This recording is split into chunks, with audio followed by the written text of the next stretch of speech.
വിപുലീകരണ ചർച്ചകൾക്കെതിരെ കർശന നിലപാടെടുക്കുകയാണ് PJ. Joseph.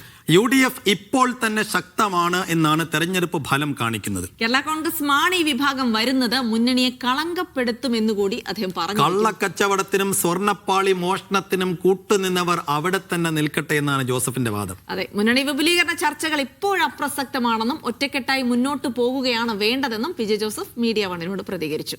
Media one exclusive.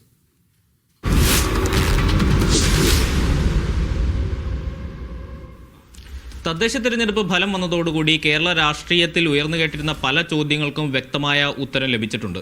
അതിലേറ്റവും പ്രസക്തവും അല്ലെങ്കിൽ കൗതുകകരമായിരുന്ന ചോദ്യം കേരള കോൺഗ്രസുകളിൽ ഏറ്റവും ശക്തൻ ആര് എന്നുള്ളതാണ്.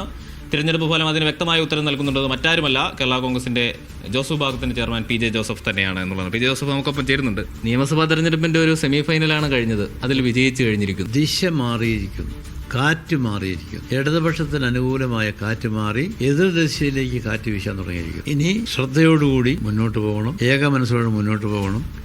ചിലർ അഭിപ്രായ വ്യത്യാസങ്ങളൊന്നും അതിന് തടസ്സമാകാൻ പാടില്ല. അതിനൊറ്റക്കെട്ടായി നീങ്ങാൻ ഞങ്ങൾ തീരുമാനിച്ചിട്ടുണ്ട്. അതുപോലെ അങ്ങ് പറഞ്ഞിരുന്ന എല്ലാ പ്രവചനങ്ങളും യാഥാർത്ഥ്യമായിരിക്കുന്നു. അതുപോലെ ഏറ്റവും പ്രധാനപ്പെട്ട ഒരു പ്രവചനമായിരുന്നു 2 കൊഴിയും എന്നുള്ളത്. പൂർണ്ണമായി കൊഴിഞ്ഞിട്ടില്ല. ഏതായാലും വാടി റോഷിയുടെ കീഴിലുള്ള 9 പഞ്ചായത്തും കട്ടപ്പന മുനിസിപ്പാലിറ്റി അവിടെ കൊഴിഞ്ഞിരിക്കും. നിയമസഭാ തെരഞ്ഞെടുപ്പിനായി ഒരുങ്ങുമ്പോൾ പ്രതിപക്ഷ നേതാവ് വി.ഡി. സതീശൻ പറയുന്നത് മുന്നണി വിപുലീകരണം ഉണ്ടാകും എന്നുള്ളതാണ്. പ്രധാനപ്പെട്ട കക്ഷികൾ മുന്നണിയിലേക്ക് വരും എന്നാണ്. അങ്ങനെയല്ല പറഞ്ഞത്. 100 സീറ്റോടുകൂടി ഐക്യ ജനാധിപത്യത്തോടെ തിരിച്ചു വരുമെന്ന് പറഞ്ഞത്.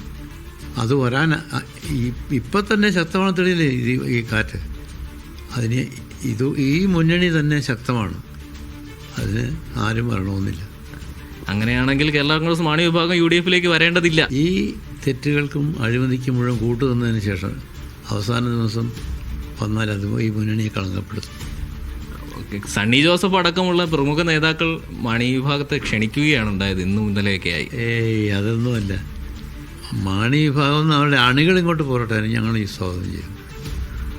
ഈ കള്ളക്കച്ചവടത്തിനും സ്വർണ്ണപ്പാളി മോഷണത്തിനും കൂട്ടുനിന്നവർ അവിടെ തന്നെ നിൽക്കട്ടെ. അപ്പോൾ അങ്ങനെ ഒരു ആലോചന ഉണ്ടായെങ്കിൽ അതിനെ എതിർക്കുന്നു. എതിർക്കല്ല, അതിൻ്റെ ആവശ്യമില്ല, പ്രസക്തിയില്ല. തീർച്ചയായും വരാനിരിക്കുന്ന എല്ലാ തെരഞ്ഞെടുപ്പുകളിലും കേരള കോൺഗ്രസിനും UDF-നും വലിയ വിജയാശംസകൾ നേരുന്നു. പ്രതികരിച്ചതിന് നന്ദി. ജിബിൻ തോമസിനൊപ്പം മുഹമ്മദ് ആഷിഖ്, മീഡിയ 1 ഇടുക്കി.